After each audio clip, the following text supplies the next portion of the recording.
Hello and good evening to all who have joined in today. This is Integrated Wellness Science and Practice, and today we have a session on type 2 diabetes can be cured, managed, prevented, managed, and cured.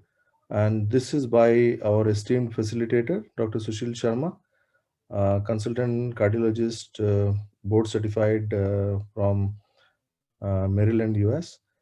And shortly we'll be starting maybe in another couple of minutes before people still people are joining. We'll leave perhaps maybe couple of minutes and then we'll have a short uh, maybe 3 minutes orientation about the people who bring this particular program to you. And something big is going to happen next Sunday, so we'll talk about it through a couple of slides, and then of course I'll hand it over to Dr. Sharma, who is already live, and he's there in the call with us. So with this, I will talk about shortly about next week's program on Sunday, which is going to start. It's at 6 p.m. Sunday India time next week. So this is the representation of that particular program, and this is a 12 session program, and the introductory session, which is free for all.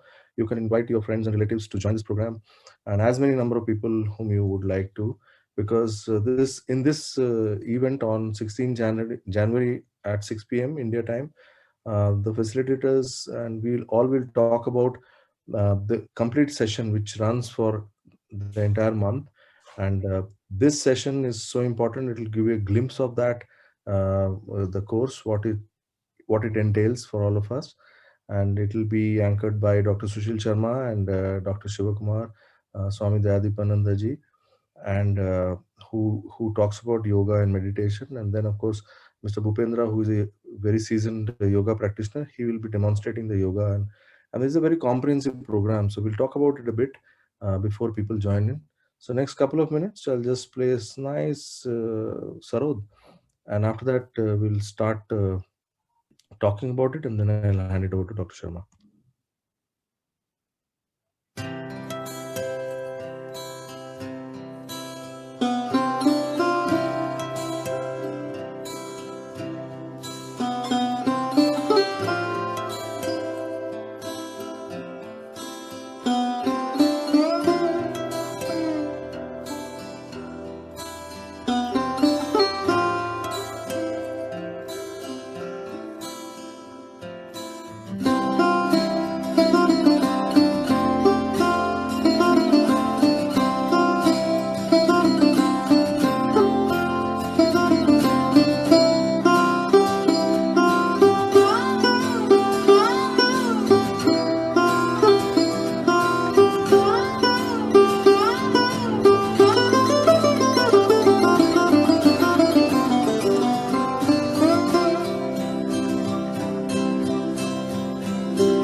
So we are exactly at 7:05 India time, 7:05.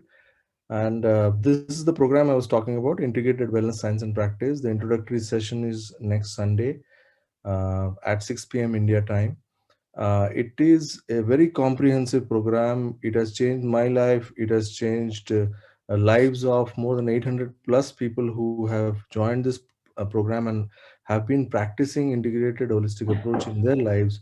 I'm sure all of you who join for this introductory session, you will have a great insight on this program. Please do join in, and we'll be sharing the link to this program during the session in the chat box. So you keep a watch on it and just click on it and join, register for the Zoom link. So join for this session. It is free for all. Invite your friends and relatives and let them also see what this program is all about, and then you can take a call. So this the objective of this program is to definitely create awareness on wellness and lifestyle, to make everybody healthy and fit, to talk about integrated approach to health. And then of course it is intended to change and transform you as a person. I keep telling this to everybody that it has changed me, it has transformed me. I'm sure if I can, then everyone, all of us can. And this, in this today's day and time when things are so critical, so delicate when it comes to our health, this program will definitely do a lot of things for you as an individual, who will make you very confident on your health, and you will know exactly how to manage yourself so that you can be more productive. So, of course, in this program, currently this program is completely 100% virtual.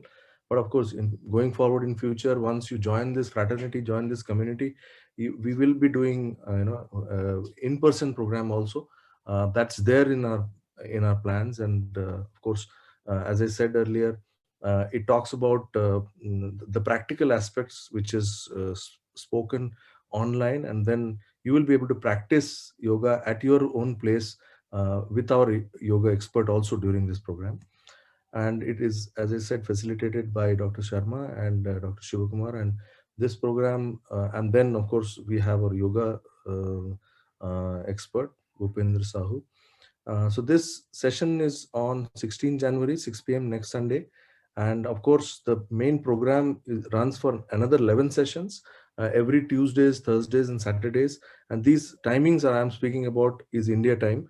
We have two sessions, one in the morning, one in the evening. Morning 6 a.m. to 7:30 a.m. On every Tuesdays, Thursdays, and Saturdays, bringing starting on 25th of January. But today I'm only talking about 16 January. The Zoom link, registration link, I'll share in the chat box, and please click onto it and join the program. We will talk a lot about the details of the program as we go along. But first thing, let us all join for this program on 16th. So with this, I'm sure I'll stop sharing my screen. And I have Dr. Sharma. Namaskar, Dr. Sharma. Namaskar to everybody, and thanks for joining, everybody. So I'll hand it over to you, sir, and I'll give you the spotlight. You can share your screen, sir. Sure. Okay.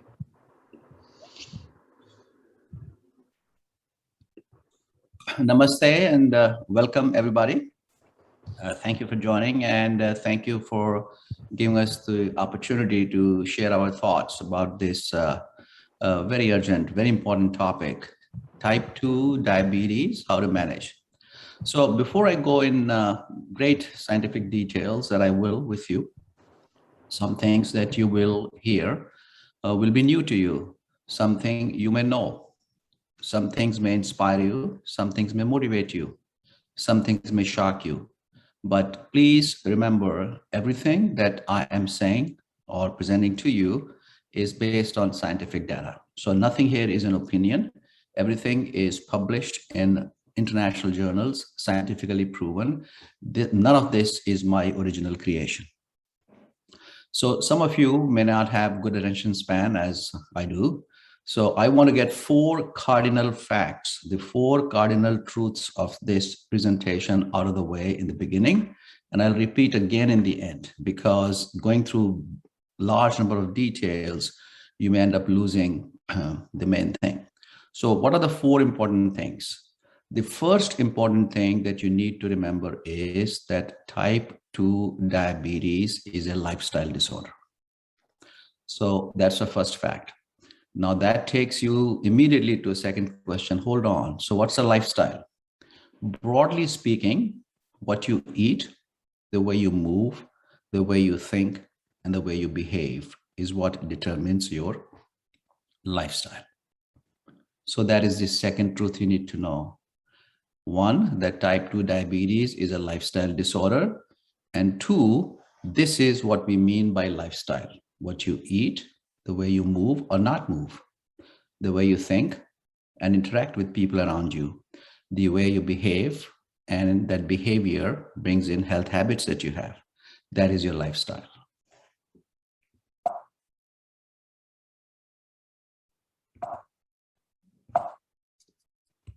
Okay, let me see how it clicks forward. Okay. Yeah. The two other facts you need to remember is unhealthy lifestyle causes diabetes. What is unhealthy lifestyle? Unhealthy diet, inactive living, stressful living, and poor health habits. So that is the third fact you need to remember. And the fourth, the last cardinal fact that you need to remember is that a healthy lifestyle can cure diabetes. And what is a healthy lifestyle? Healthy lifestyle is the one that has a healthy diet. It's an active lifestyle with exercise and yoga. It's a stress-free lifestyle. And it has healthy habits. So if you really look at in detail, as you will, going along, our program is basically based on these four pillars. These are the four areas of your health that we actually impact so that you develop a healthy lifestyle, you give up on a healthy lifestyle, and you cure diabetes. So remember these four things before we go into the details. So here is some of the statistics. I know that I'm presenting to you only the United States statistics because they're published by CDC and verified. I'm sure there are statistics in India, but I found them all divergent. So I'm not presenting here. Suffice it to say that if this is the statistics in the USA, the one in India is going to be either the same or probably worse. 1 out of 10 individuals in the United States has diabetes. And I'm sure it's the same in India. Out of those 10 people that have diabetes, there are 3 additional people that have pre-diabetes, which means they're only a few days or weeks or months or years away from becoming diabetic. So that takes you to 40% of our population. Out of 10 people, 5 do not know that they have diabetes. So of all the people that are there that have diabetes, half may not even know they have diabetes. And out of every 10 people, 8 do not know that they have prediabetes. So more or less 80% are at risk. So it's huge. It's way, way more huge than what you would think of. So let's contrast and compare it with what is really preoccupying us right now as the most important problem in our life. We're all worried about the COVID-19, right? Why? Because COVID-19 is an epidemic. What is an epidemic? Epidemic is something which is widespread in different areas of the world and is spreading. Well, so is diabetes.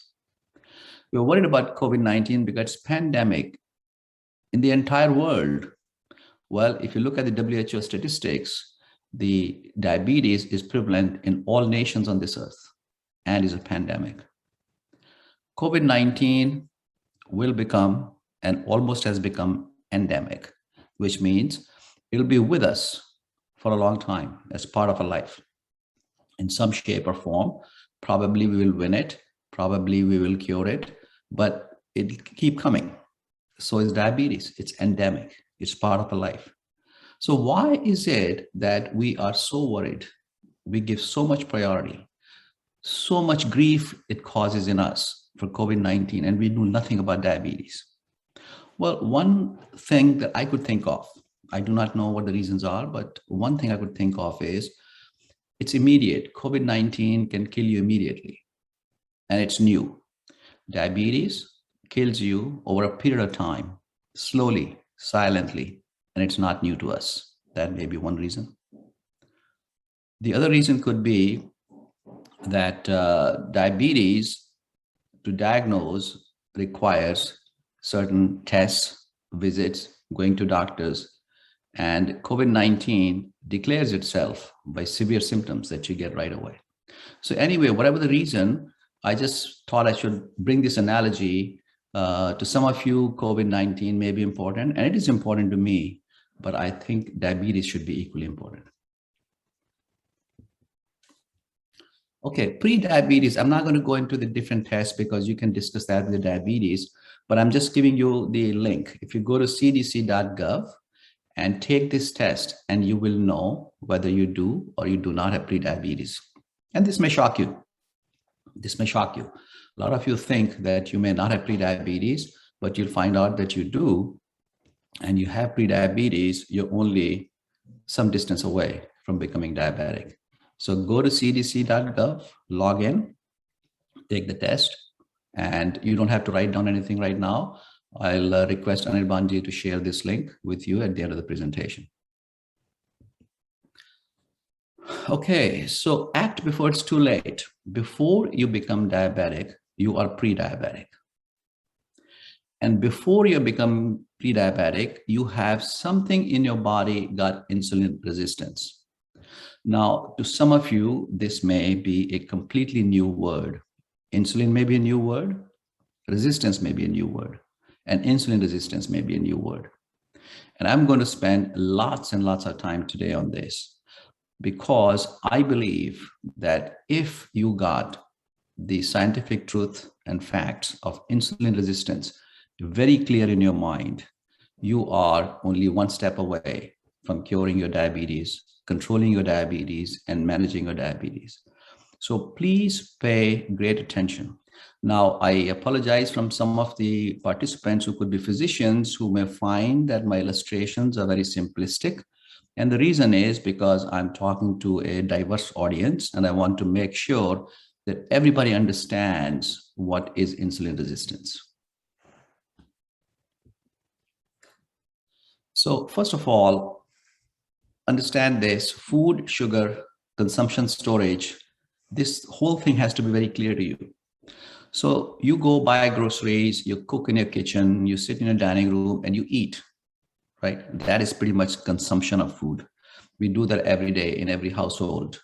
We cook in the kitchen and we eat in the dining room. And that is how the food is consumed. Well, not all the food that we cook is consumed. Some of it is left over. So what do? The leftover food we put in the fridge. We put in the fridge because at dinner time, or maybe the next day or 2 days later, we can pull that out and add it to something else that we cooked, and we can reuse it. So that is the purpose of fridge. Refrigeration makes you store the food, not let it go waste, and reuse it at a later date when you need it. But what if you had a party in the house and you cooked lots and lots of food? You know that even if you put some food in the fridge, you may not be able to actually consume it all. You bag it in Ziploc bags and put that in the freezer. And what you put in the freezer, you can take out a month later, or 2 months later, or a week later, or a few days later, and use it in another party. And those of you who are housewives know exactly what I'm talking about. So very much the same way your body handles sugar. So just like in the kitchen and dining room you eat, your muscles actually consume the sugar. So all the sugar that you eat is used by your muscles in moving you, activity and all that. But then all the sugar is not consumed. So exactly like all the food is not consumed, you put in a fridge, your body's fridge with regards to sugar is your liver. So liver stores the remaining sugar as glycogen. And then if, let's say, day after tomorrow, you are not eating, but you need energy to in your muscles for sugar, liver immediately supplies that short term. So that's liver's function. What happens to the food that's left over, or the sugar that's left over that you have not used? That gets stored as belly fat. So remember, I'll be using interchangeably 3 words: belly fat, truncal obesity, metabolic syndrome. They all mean the same thing. The belly fat is what is truncal obesity, and this is what causes the metabolic syndrome, all the metabolic problem that we're talking about. And diabetes is a lifestyle disorder, is a metabolic disorder. So remember this paradigm. So those of you who are not housewives may not understand this analogy, so I put it differently. For men, you all understand money, right? You go to work and you earn money. When you earn money, you spend money. You spend money on your daily expenditures, right? That's your expenses. But after expenses, you're still left with some money. What do? You put in your bank account. I can take it out tomorrow or day after or a week later. And then some of the money that you're still left with, right? You put in investments like your stocks and bonds. And if you have even more money, you put in real estate, you buy properties and offices and all that kind of thing, right? That's how you store things. Pretty much that's what body does. You take sugar from your stomach, right? Goes in your bloodstream. From the bloodstream, it goes in your muscles. And I told you muscles are the ones that consume the sugar. So that's like your daily expenses. And then whatever is not used goes in the liver. So liver is like your bank and your investments. That's where you store it, short-term storage. And then your real estate, which is your long-term, it's not very liquid, difficult to buy, difficult to sell. And that is your truncal obesity. The belly fat that you get, that is your real estate, which really causes the problem with lifestyle disorders. So all along, you must ask a lot of questions. And towards the end, also, you'll raise these questions to me. And the questions may be going in your mind, oh, I need to know diabetes. I need to know pre-diabetes. I need to know insulin resistance test and all that. Well, I give you a very simple test, very simple, straightforward test, whether you do or you do not have a tendency to develop pre-diabetes, or whether you do or you do not have insulin resistance. Do simple thing. When you take a shower in the morning, put your underwear on, stand in front of the mirror sideways and look at yourself. If your belly button is way ahead of your chest wall, you have truncal obesity. You have insulin resistance. Now, you can also test it in the laboratory. There are very complicated, complex measurements of insulin resistance, but this is a simple poor man's test for insulin resistance. And remember, insulin resistance causes prediabetes and prediabetes causes diabetes. So whether you do or you do not have insulin resistance, you can know yourself standing in front of the mirror. If your belly button is ahead of your chest wall, you have truncal obesity. If you have truncal obesity, it's very likely you have metabolic disorder. It's very likely that you have insulin resistance. So this is again another way I'm explaining here. Insulin is required to transport this sugar. So remember I told you how sugar goes in different areas, but sugar is unable to go into any cell of your body without the help of a buddy, a friend. And the friend of sugar is insulin.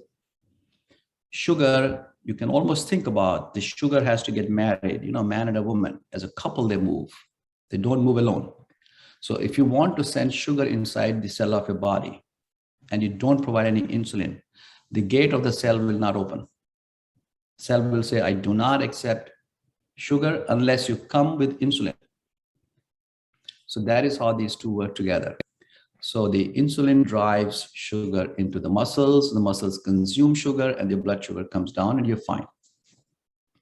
If you're not using your muscles, what happens? It builds up. When it builds up, I told you, it gets stored in the liver and it gets stored as belly fat for long-term storage. So now you understand two things. You understand sugar and you understand insulin. So we'll see how I'm building it to the point where you fully understand what diabetes is: insulin, pancreas, sugar, liver, belly fat, insulin resistance, and where the cure of diabetes is. So if you have belly fat, I told you, you have insulin resistance. In addition to that, it causes two more problems. Actually, the belly fat causes inflammation in your body. And this inflammation also attacks your pancreas and creates pancreatic dysfunction, predisposes you to diabetes. This inflammation can attack the blood vessels to your brain and your heart, predispose you to stroke and heart attack. This inflammation can attack your kidneys, can attack your thyroid. So if you have belly fat, it is a factory that is producing pro-inflammatory chemicals in your body that are causing multi-organ dysfunction in your body. The belly fat now also recent research says produces certain hormones that can cause dysfunction in different organs of the body. So this belly fat is not a pure cosmetic appearance. It is not something that makes you look like that you don't want to look like. It actually is a storehouse of several problems: insulin resistance, inflammation, and certain deleterious hormones in your body. So let's understand insulin resistance in a very, very basic, fundamental way. This is a normal cell, and all the sugar in the body is consumed by the cell. If the sugar does not go inside the cell, you don't break it down, you don't use it, you don't get energy, and it's not utilized. So glucose says to a cell, I want to come in. And I told you, a normal cell will say, yes, you can come in, but not without insulin. Please come with insulin. So insulin is the one that opens the gate to the cell, and then sugar enters. And then the gate is shut and the sugar is used. That is how the insulin and sugar work together in taking sugar to the cell and consumption in the body. And this is normal, healthy body cell in everybody who is not diabetic. What happens to a cell that has resistance? Now you can understand resistance in many ways. You may say that the door becomes jammed, or the door becomes rusted, or the key doesn't turn the door, or there's something inside which is pushing against the door and not letting you open the door. All that is resistance. So this is the most basic way to understand that some cells, instead of inviting sugar and insulin inside, start resisting it. It is like if you have a very good friend and he knocks on the door, you run to the door and open and invite him in. But if somehow you're not at very good terms, or somebody who has fought with you, he can keep ringing the bell, you don't open it. Because in your mind, you have a resistance. You don't want this man to come in. So now the glucose says, I want to come in. But the insulin resistance says, no, you can come in only if you bring more insulin. Why? Because to open this gate, hypothetically, let us say if 10 grams of insulin was required and now 100 will be required to push open the gate. You have to force open the gate.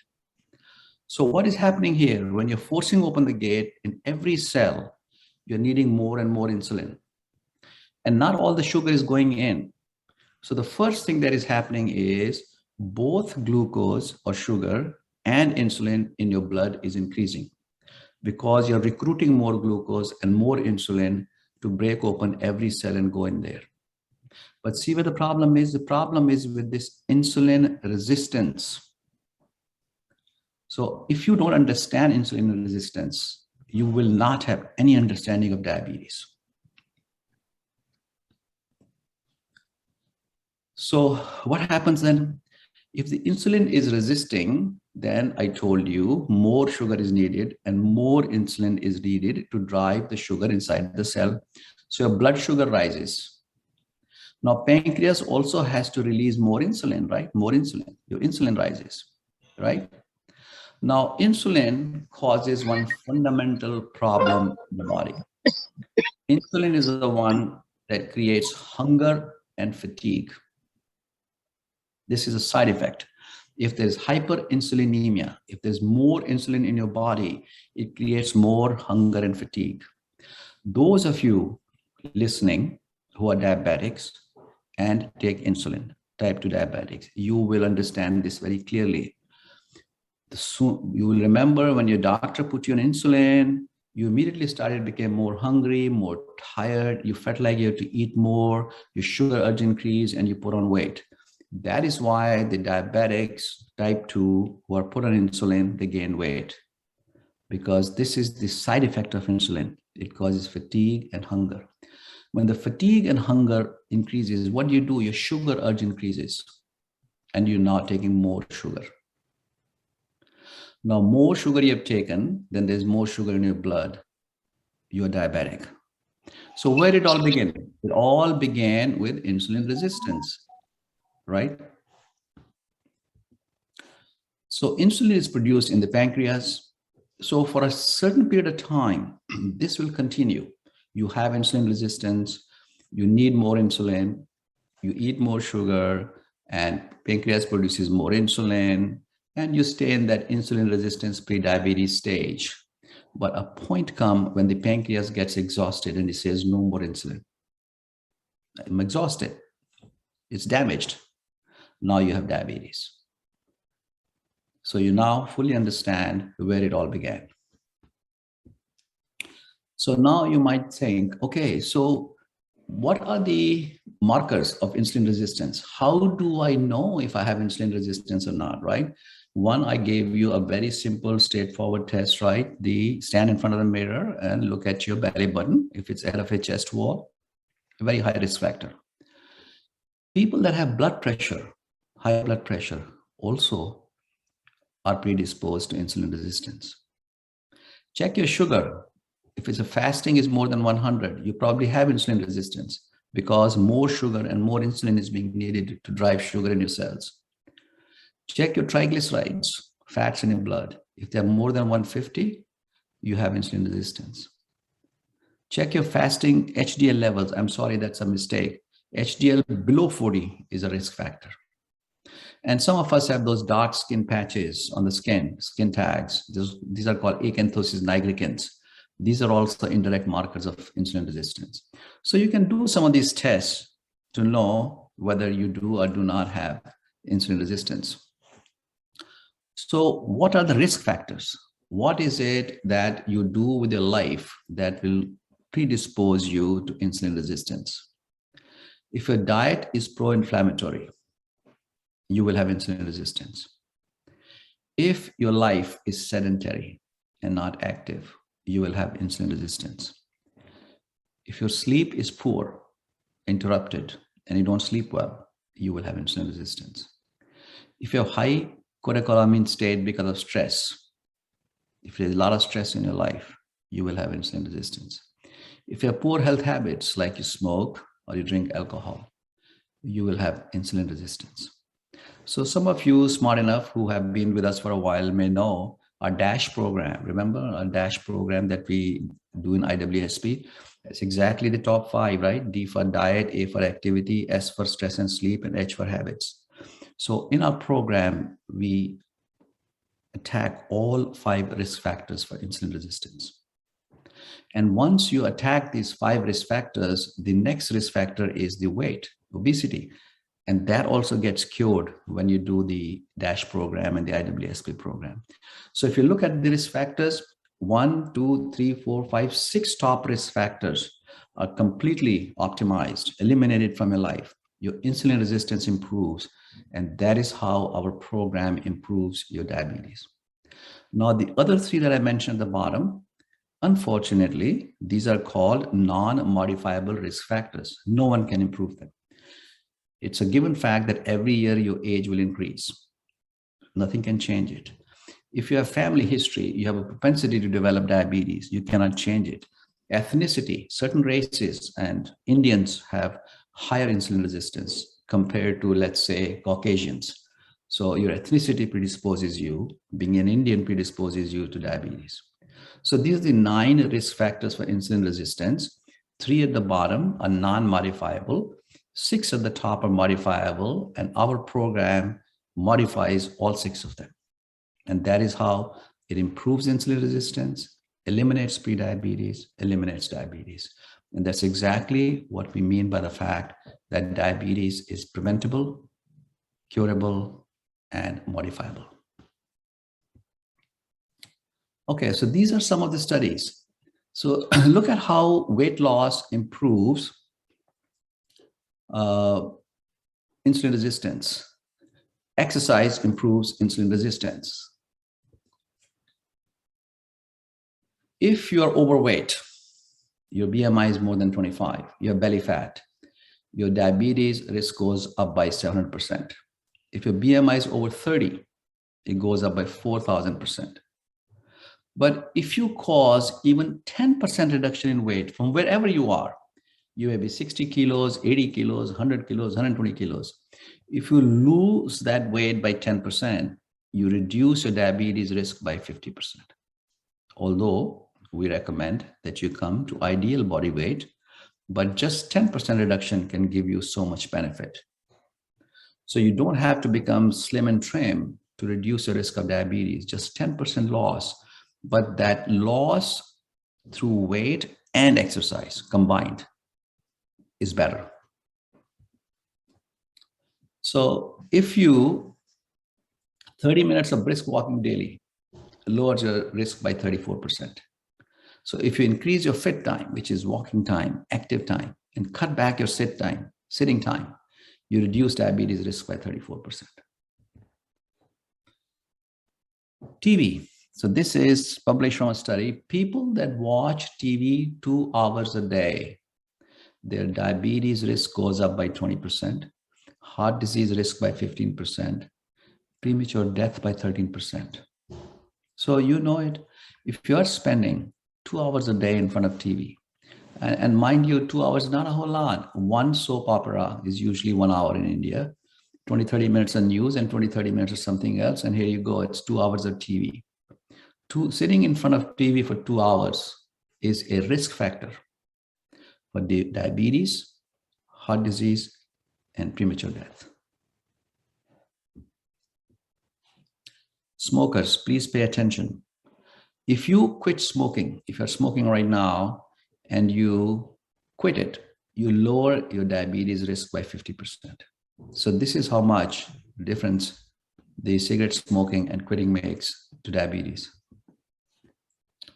Okay, so to put it all together, how do we then claim and preach and teach that we help you control and reverse diabetes? We do it through this program. It's called Integrated Wellness Science and Practice. It integrates you as a human being in your family, in your life, in your work, in your society. It integrates different organs of your body.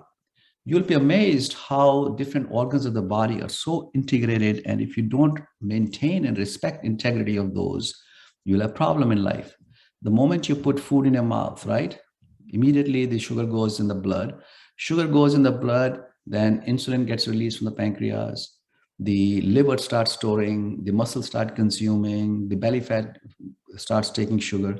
All this is happening in all these areas, different 4, 5, 6 different organs activated. How are they working together if they're not integrated? They're all integrated. But if you make one of them sick, like pancreas, then all 4 or 5 of them become dysfunctional.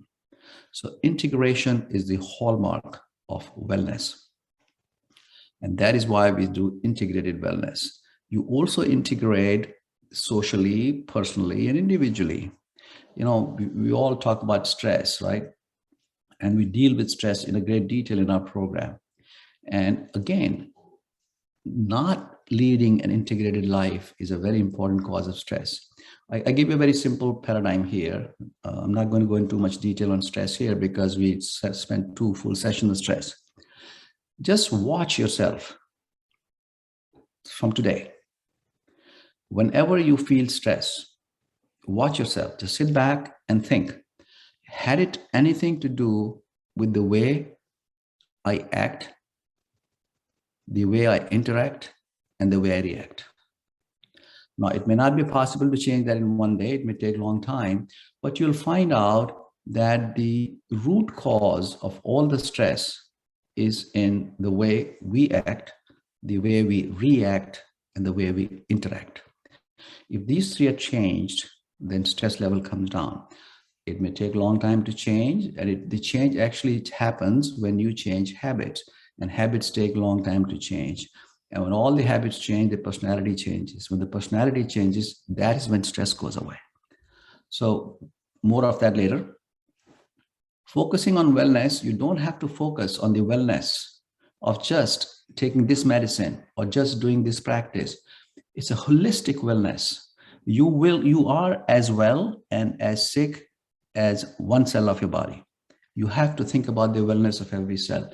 Do you know all cancers begin with one cell becoming dysfunctional and multiplying in an erratic way, and then becoming a growth and a tumor and a cancer and then spreading to the whole body? All began with one cell. So you're obligated to take care of every cell of your body to have holistic wellness. And that's what we focus on. We only give you scientific facts, the one that is published, verified, and verifiable. You learn the facts, you experiment them in your life, and you experience and you draw your own conclusions. There is nothing that will be given to you in this program which is hearsay, opinion. It's not a mat, it is not a belief, it's science. And we focus on practice, focusing on practice individually, focusing on practice collectively, and focusing on practice in a continuous, uninterrupted way as part of IWSP life. And that is how the whole program is structured to bring in the lifestyle change. Our objectives are, we give you didactic lectures from which you learn. We inspire you to experiment with the facts that you have learned. From that experimentation, we want you to draw your own conclusions and your experiences. And if that experience is positive, you put that into practice and bring about a change in lifestyle. This is the core of the program. We call it Dash to Wellness. There is a certain diet, I told you, which is pro-inflammatory and causes lifestyle disorders. And there's a certain diet which is anti-inflammatory. So once you attend the program, you will look at food in a different way.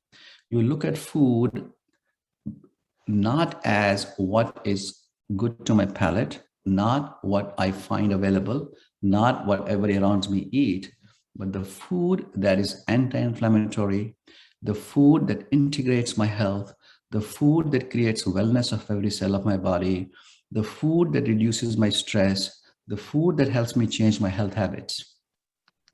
That is going to be the diet. You will learn staying active and its benefits. You will learn sleep hygiene. Most of you who are not sleeping 7 hours a day are predisposed to lifestyle disorders. To have good, uninterrupted 7-hour sleep is a must in 24 hours. And to do that, you have to follow good principles of sleep hygiene. And if you're not following those, there will be a predisposition to diabetes. Stress management, I briefly discussed, and habit change. And habit, smoking, drinking, poor diet, sedentary lifestyle, excessive TV watching, spending too much time with social media and WhatsApp and those kind of things. They're all habits and they don't change overnight. And you don't change habits unless you understand the science, how the habits form, why it is so difficult to change the habit, and what are the fault lines in that habit loop where you can actually interface, put a block, and hack the habit loop and change the habit. And we discuss that in detail with you. So once again, to recap, I told you a lot about diabetes, pre-diabetes, and insulin resistance. Again, I'm re-emphasizing those 4 cardinal facts that I gave you in the beginning. Number 1, type 2 diabetes is a lifestyle disorder. Your lifestyle is what you eat, the way you eat. If you move or you don't move, you're active or inactive, the way you think, because your thought process eventually leads to stress in your life. And the way you behave, your behavior is the foundational block of your habits. And if your habits are unhealthy, you have a lifestyle disorder. Unhealthy lifestyle has poor diet, inactive living, stressful living, and poor health habits. That is what causes lifestyle disorders. That's what causes diabetes. And if you reverse that and go to a healthy lifestyle and change your diet, that we'll discuss with you in detail, we actually dedicate 3 full 1-hour programs to what we think is a healthy diet. Active life, which has activity, yoga, gym, sports, walking, all those kind of things. Stress-free living and healthy habits will cure lifestyle disorders and will cure your diabetes. So remember, what you're going to plant today is what you're going to harvest tomorrow. If poor health habits, poor diet, poor activity, and stressful living is what you're planting today in your life, then you're going to harvest lifestyle disorders tomorrow. And remember, you can have a goal. And this is January, a lot of us make New Year resolutions and all that. If you have a goal, but you do not have a plan, it's only a wish. And the wish does not make you reach goal. The plan makes you reach goal. We have a plan. It's a whole comprehensive, holistic plan that we have that spans over a period of 3 weeks. You will have 3 days a week, didactic lectures, live yoga, instructions, participation, connection, that will give you all the knowledge that you need. And then you will begin the IWSP Life, which is every 2 weeks reinforcement that we do, where we discuss things in more detail and also reinforce and answer questions when you have certain problems with certain practices. So this takes about a year. So if anybody tells you that he went to a lecture, learned something, and his diabetes is cured, not possible. You learn something, then you experiment with it, then you experience, then you practice, and that practice takes time. So in order for you to reverse your diabetes today or control your diabetes today, it might take you weeks, months, and years. It's not going to happen in one day. And that is how the program is designed. Today, you just heard about the program. Once you attend the program, you will invest 3 weeks of your life in learning, and then you will dedicate 1 year of your life once every 2 weeks for an hour to reinforce everything that you learn. And that is how your lifestyle is going to change. And that is how your lifestyle disorders are going to be reversed. And that is how your diabetes is going to be managed, cured. Thank you very much. Thanks for listening, and I'll take some questions now. Thank you, doctor. Wonderful. So I think, once again, fantastic takeaway for me today. Insulin and glucose, they are kind of a pair, and they need to go together to approach a cell. They have to enter, and that parable was amazing, doctor. So every time I keep saying, whenever I do your program, I learn, and this is my learning for today for sure. Many other things. So as you said, we will be sharing this YouTube video very shortly. Maybe by tonight to everybody, whoever has joined for this meeting. So the questions, the first one is what's the difference between type 1 and type 2 diabetes? Yeah, that's a very good question. So everything that I talked about today was about type 2 diabetes. Some of those principles may also apply to type 1. There is no doubt that lifestyle helps. But unfortunately, in type 1 diabetes, there's complete depletion of the entire insulin for reasons unknown, autoimmune or inherited, genetic. And in that disorder, you unfortunately have a lifelong dependence on insulin, certain things. But again, lifestyle change also helps the type 1 disorder.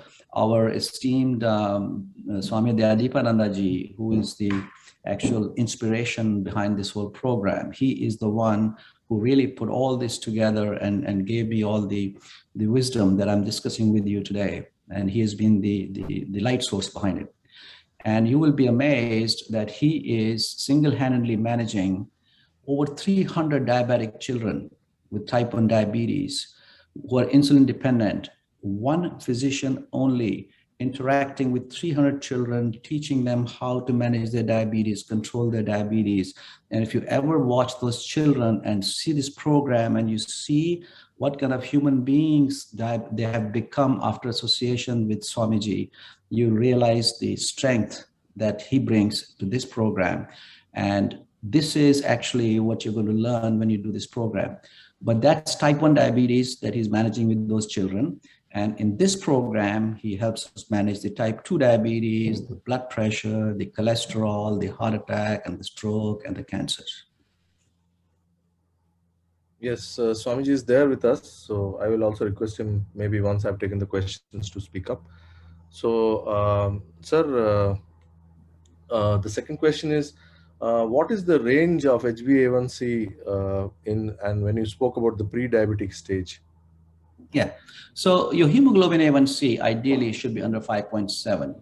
Anything above 5.7 is pre-diabetes, and up to 6.5, and then at 6.5, they declare you diabetic. The goal is to keep it below 6.5, 6.5 and around. Under 6 is good. For IWSP, the goal is under 5.7. We do not want you to be diabetic. Okay, that's good. Then, but what is the direct effect of our health when you are exposed, or when you are, with type 2 diabetes for a pretty long time? What's your impact on your health? So as I told you, remember integration. So same way, the body organs integrate in a healthy way, and they also disintegrate together in an unhealthy way. So diabetes is a multi-organ disorder. When it affects your eyes, you start getting retinal changes, and then if they become severe, it leads to blindness. The diabetes affects your kidneys. When the kidneys become damaged, it leads to kidney failure. The diabetes predisposes you to deposition of cholesterol and plaques in your arteries, and then you end up having a heart attack.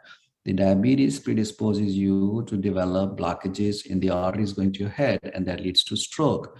And the diabetes leads to deposition of cholesterol in the peripheral blood vessels, and you develop peripheral vascular disease.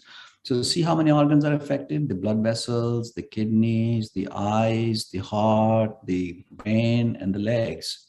So it wreaks havoc once it stays uncontrolled for a long time. So I mean, extremely, debilitating. But as you said in the beginning, that it takes time, and hence you don't realize that it slowly eats up. So one more long question, but I'll try to just gist it out. Madam Shaila attended one peptide conference, and there MOTC peptide to recharge mitochondria, which helps cell to work efficiently and thus helps with diabetes. Is there a phenomena like that she's trying to? So again, let me tell you the core and the spirit of the IWSP. What is it that we focus on? For everything that we do in lifestyle modification, there is an equivalent shortcut. So for example, I tell you, we will do this to lower your cholesterol. You can also take a Lipitor and lower cholesterol. So for everything, there's a medicine, and there's nothing wrong with taking medicines. If you want to create health in your body by taking one medicine for every disorder that comes, you can stay healthy for a long time. And you've seen this in the Western world. People live a long time. They live in their 90s and they take 11 different medications. So yes, supplementation and medication can help, and it does help. And I don't deny that. But we're talking about changing the lifestyle without supplementation, without medication. So please understand, our focus is on changing your lifestyle to change your life and get health, as opposed to what medicine does, which is also very good, giving you surgeries, procedures, medications, and supplements to change your lifestyle. It's a different paradigm. So we're talking about two different paradigms, and they're both true. Some of you may want to have cutting edge technology, all the proper surgeries, all the medication, all the tests, all the medications, and keep living the way you live. And yes, you will have benefit. But this program is for those who say, look, I'm not going to invest in surgeries and medications and procedures and medicines and supplements. I want to change myself, change my lifestyle, and live healthily. And for those people, it's this program. Absolutely. Doctor, one more question. Aged people also have diabetes, even though they have better lifestyle. Why? Well, again, so something that you've done for a long time, for a long time, and has become chronic and established, it takes that much more time and effort to get rid of it. So if you've had diabetes for 20, 30, 40, 50 years and led your life in a certain way, behaved in a certain way, thought in a certain way, acted in a certain way, reacted in a certain way, interacted in a certain way, it doesn't change much. So yes, you're right. In some people, it will not change if it has been there for that long and there is resistance to change. So just like I talked about the insulin resistance. Think about it. There's a much greater resistance, and that resistance is the resistance to change lifestyle. Somehow inside, we don't realize it subconsciously. We try not to change, and that resistance is greater. So anyway, so if things have been present for a very long time, it takes that much more time to get rid of them. Yes, sir. Thanks, sir. So one more question is, I hardly eat sweets or I have less carbs too, but I do have little truncal obesity. So am I a candidate for pre-diabetes? You have predisposition, right? So that is your marker right there. So you have to change your lifestyle, you have to change your diet, be more active, reduce stress in your life, change your health habits to get rid of that. Because I told you of 7 predisposing factors for prediabetes, it was one of them. Right. Does fasting help with diabetes? Intermittent fasting helps to improve lifestyle disorders. There's no doubt. Every lifestyle disorder, and we recommend that as a practice. In fact, when you do our program, you'll realize that there are about 16 or 17 practices that we focus on, and intermittent fasting is one of them. But if you are a diabetic right now, and I do not know what your diabetic status is, before you fast or intermittent fast, you should do that in consultation with your physician who is adjusting your medications right now. So yes, it is helpful, but if you're diabetic, do this in conjunction with and under the guidance of your treating physician. Yes. Thank you, Dr. Ahmad. Another very pertinent question is, some of the drugs administered for type 2 diabetes control also reduce body weight. We have also discussed the long-term effect of diabetes as well as drugs is detrimental to us. Can we safely say that IWSP helps rapidly reduce our dependence on medication? Absolutely. So two things. I'm glad you brought this up. For one of time, I had taken those out. Those of you who are type 2 diabetics, and those of you who are taking medications for type 2 diabetes, please pay attention to this. There are only 2 groups of medicines that you use for diabetes, only 2 groups that lower insulin resistance and therefore are very good medicines for diabetes: the biguanides and the TZD.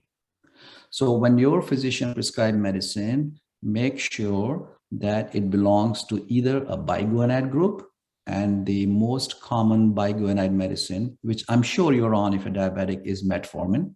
And metformin lowers insulin resistance.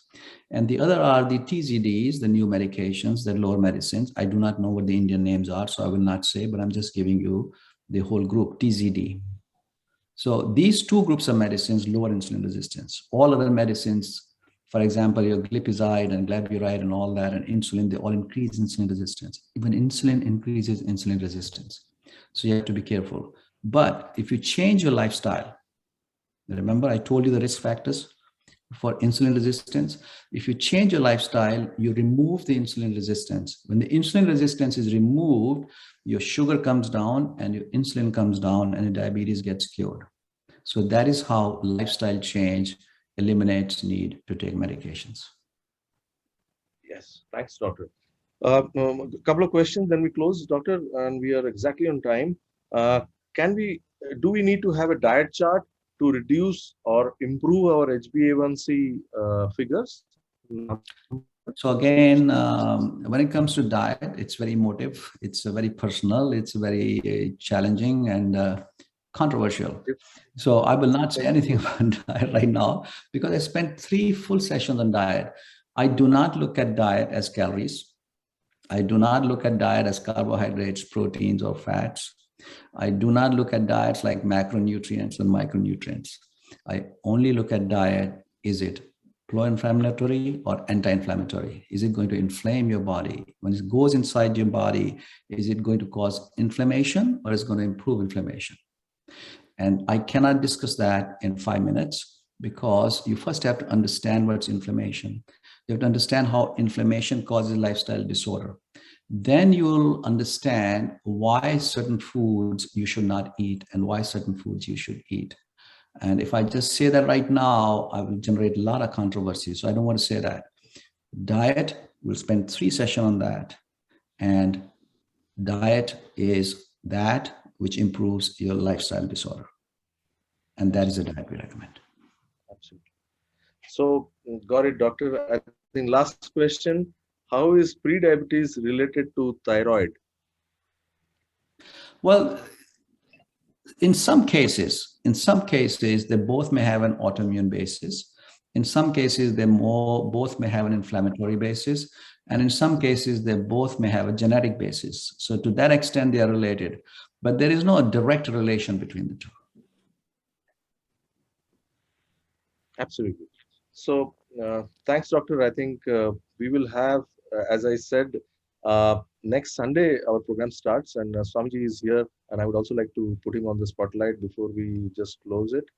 So, Swamiji, any words from you in terms of the program? You take the meditation part, and that is something which we have learned from IWSP that last few decades was for medication, but next future is meditation. So you are a master of that.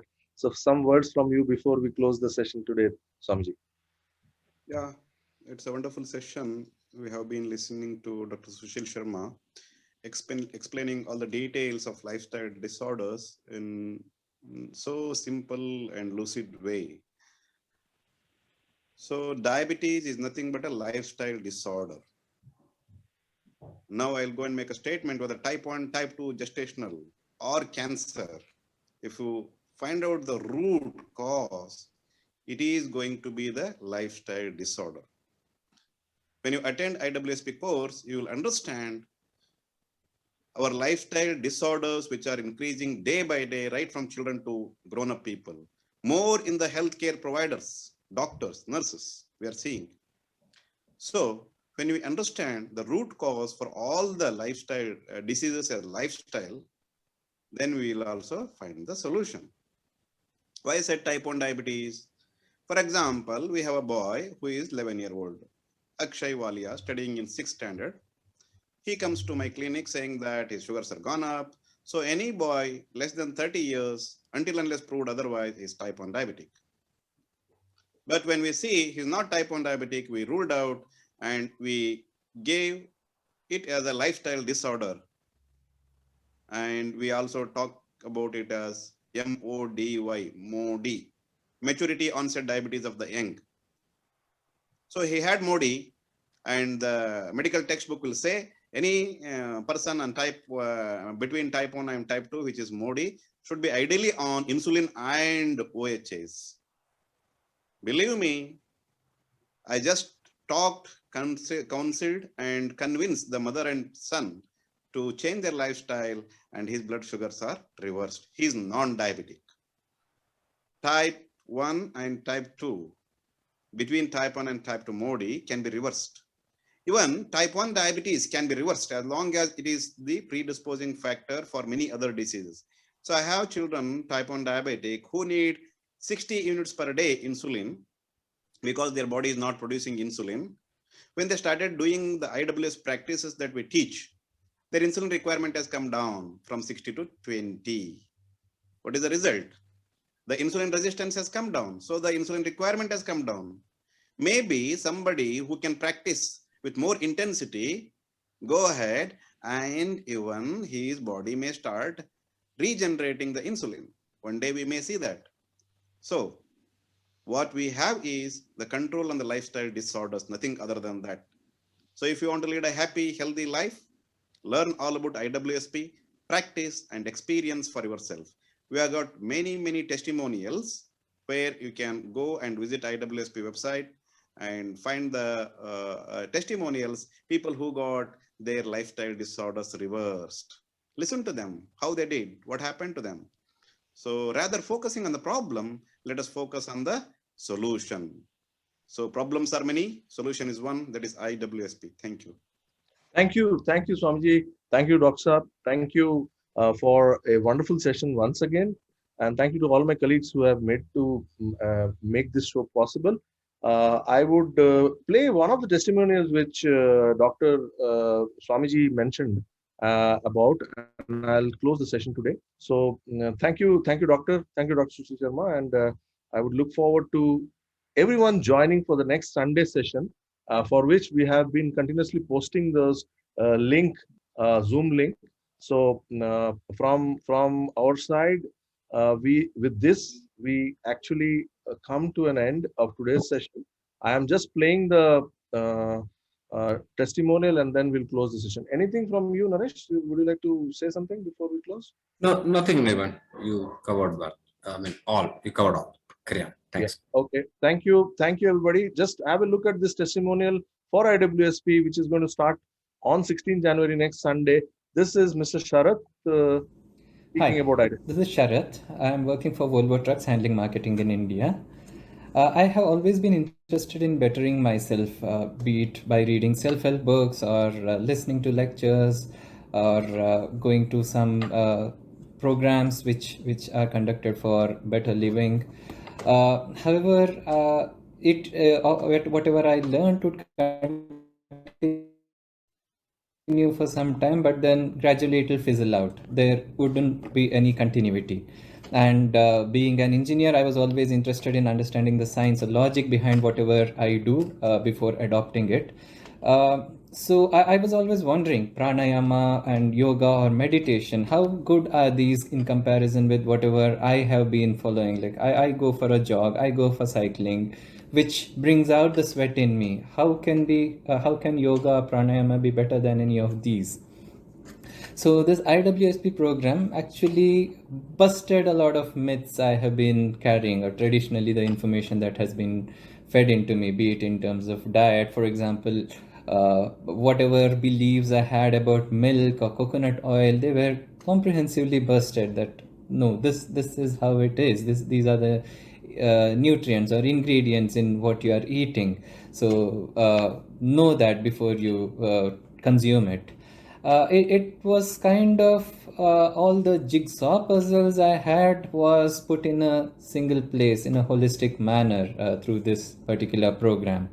Finally, I would say it's a commendable effort by IWSP in conducting this beautiful program for this, I would say, betterment of this entire world. Definitely, I have been benefited, and I am sure, I'm confident that I would be able to pursue whatever I have learned. I'd be able to put it into practice and be a better human being. Thank you. Mr. Sharath. With this, we will stop here and we will close our today's session. Thank you very much, and look forward to see you next Sunday, 6 p.m. Do join the Zoom link and register so that we will be able to send you the link to join the program. Invite your friends and relatives so that all of us can gain from this wonderful program. Thank you very much once again.